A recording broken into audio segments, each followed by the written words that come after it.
ഞങ്ങളുടെ യാത്രയുടെ 4-ാം ദിവസം ഗോവയിൽ സ്ഥിതി ചെയ്യുന്ന ഒരു യുനെസ്കോ ലോക പൈതൃക കേന്ദ്രം കൂടിയായ ബോം ജീസസ് ബസലിക്ക എന്ന ക്രൈസ്തവ ദേവാലയം സന്ദർശിച്ചു. വിശുദ്ധ ഫ്രാൻസിസ് സേവ്യറിൻ്റെ തിരുശേഷിപ്പുകൾ സൂക്ഷിച്ചിരിക്കുന്നത് ഈ ദേവാലയത്തിലാണ്. പോർച്ചുഗീസ് ഭരണകാലത്തെ തലസ്ഥാന നഗരിയായ ഓൾഡ് ഗോവയിലാണ് ഈ ബസലിക്കയുള്ളത്. ഉണ്ണിയേശു എന്നാണ് ബോം ജീസസ് എന്ന വാക്കിനർത്ഥം. ഇന്ത്യയിലെ തന്നെ ആദ്യകാല ബസിലിക്കകളിൽ ഒന്നാണ് ബസിലിക്ക ഓഫ് ബോം ജീസസ്. കൂടാതെ ബറോക്ക് വാസ്തുശൈലിയുടെ ഉത്തമ ഉദാഹരണം കൂടിയാണ് ഈ ദേവാലയം.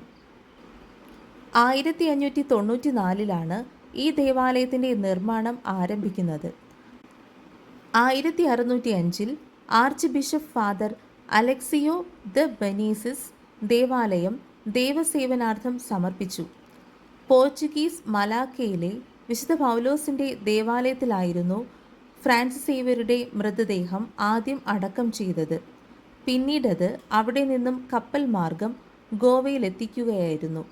ഇന്നും അധികം കേടുപാടുകളൊന്നും ഇല്ലാതെ കാലത്തെ അതിജീവിച്ച് ആ വിശുദ്ധൻ്റെ പുണ്യശരീരം നിലനിൽക്കുന്നു. വിശുദ്ധ ഫ്രാൻസിസ് സേവ്യറിൻ്റെ ശരീരം സൂക്ഷിച്ചിരിക്കുന്നതിനാൽ നിരവധി വിശ്വാസികളാണ് ഈ ദേവാലയത്തിൽ ദിനംപ്രതി സന്ദർശിക്കുന്നത്. ഗോവയിലെ തന്നെ ഏറ്റവും പഴക്കം ചെന്ന ദേവാലയങ്ങളിൽ ഒന്നാണിത്. അമൂല്യ കല്ലുകൾ പതിച്ച മാർബിളിൽ പാകിയതാണ് ദേവാലയ മന്ദിരത്തിൻ്റെ തറ. വളരെ മനോഹരമായി രൂപകൽപ്പന ചെയ്ത അൾത്താരയും ഈ ദേവാലയത്തിലുണ്ട്. ഗിയോവാനി ബാറ്റിസ്റ്റ ഫോഗിനി എന്ന ശില്പിയാണ് ഫ്രാൻസിസ് സേവ്യറിൻ്റെ ശവകുടീരം രൂപകൽപ്പന ചെയ്തത്. 17-ാം നൂറ്റാണ്ടിൽ തുടങ്ങിയ ഇത് 10 വർഷങ്ങൾക്ക് ശേഷമാണ് പൂർത്തിയായത്. വിശുദ്ധ ഫ്രാൻസിസ് സേവ്യറിൻ്റെ ശരീരം സൂക്ഷിച്ചിരിക്കുന്ന പേടകം വെള്ളിയിലാണ് പണിതിരിക്കുന്നത്. ഓരോ 10 വർഷം കൂടുന്തോറും വിശുദ്ധൻ്റെ ശരീരം പുറത്തേക്കെടുക്കാറുണ്ട്. 2024 നവംബർ 21 മുതൽ 2025 ജാനുവരി 5 വരെ പൊതുദർശനത്തിനായി വച്ചു. അതിനാൽ ഞങ്ങൾ പോയ സമയത്ത് കാണാൻ കഴിഞ്ഞു. രാവിലെ ആയതിനാൽ വലിയ തിരക്ക് അനുഭവപ്പെട്ടില്ല.